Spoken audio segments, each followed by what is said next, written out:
আসসালামু আলাইকুম। অর্নিস ব্লগের পক্ষ থেকে সবাইকে জানাই স্বাগত। আজকে খুবই মজার এবং মুখরোচক একটি রেসিপি নিয়ে চলে এসেছি। এটা হচ্ছে চীনাবাদামের ভর্তা। এখন আমাদের মুখে কোনো কিছু খেতে ভালো লাগে না বা অরুচি বোধ করি, তখনই এই বাদামের ভর্তাটা খেয়ে দেখবে, আমার বিশ্বাস সবার খুব ভালো লাগবে। চলুন যাই কথা না বাড়িয়ে ঝটপট এই ভর্তাটা বানিয়ে ফেলি। প্রথমে চুলায় একটা পাত্র বসিয়ে তাতে আমি কিছু তেল ঢেলে নিব, আর তেলটা গরম হলে বাদামগুলা দিয়ে দিব। এখন চুলার আঁচটা একদমই মিডিয়াম লো করে দিব, আর আস্তে আস্তে করে সময় নিয়ে এই বাদামগুলা ভেজে নিব। আমি আজকে খোসা সহ বাদামের ভর্তাটা করব। যদি আপনারা বাদামের খোসা সহ বাদামের ভর্তাটা না করতে চান, তাহলে তেল ছাড়া বাদামটা ভেজে নিয়ে তার খোসাটা ছাড়িয়ে নিবেন। আমি যেহেতু খোসা সহ বাদামের ভর্তাটা করব, এজন্য তেল দিয়ে বাদামটা ভেজে নিয়েছি।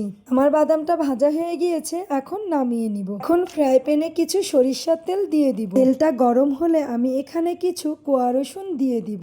এখানে আমি বড় সাইজের 2টা রসুনের কোয়া নিয়েছি। রসুনগুলো হালকা ভাজা হয়ে গেলে দিয়ে দিব হাফ কাপের মতো পেঁয়াজ কুচি। পেঁয়াজটাকেও একটু ভেজে নিব। তারপরে দিয়ে দিব 5টা থেকে 6টা শুকনা মরিচ আর কাঁচা মরিচ দিয়ে এগুলাকে মিডিয়াম আঁচে সুন্দরভাবে ভেজে নিব। এগুলাকে লাল করার দরকার নেই, কাঁচা গন্ধটাও চলে যাবে। আর যখন সবকিছু নরম হয়ে যাবে তখন আমি নামিয়ে নিব। এখন একটা ব্লেন্ডারের জারে আমি বাদামগুলো দিয়ে দিব, আর ভর্তার জন্য যে পেঁয়াজ রসুন ঝালগুলা ভেজে রেখেছিলাম সেগুলা দিয়ে দিব। এর ভিতরে দিয়ে দিব স্বাদ মতো লবণ। এখন আমি সবগুলো ভালোভাবে পিষে নিব। 1-2 সেকেন্ডের মতো এই ব্লেন্ডারটা আমি ঘোরাবো, আর ঢাকনাটা খুলে একটা চামচের সাহায্যে নাড়া দিয়ে দিব। এভাবে আমি 4 থেকে 5 বারের মতো করে নিব। আপনারা চাইলে এই বাদামের ভর্তাটা শিলপাটাতেও করতে পারেন, তবে আমি আজকে মিক্সিতেই করে দেখাবো। এদিকে আমার বাদামের ভর্তাটাও প্রায় হয়ে গিয়েছে।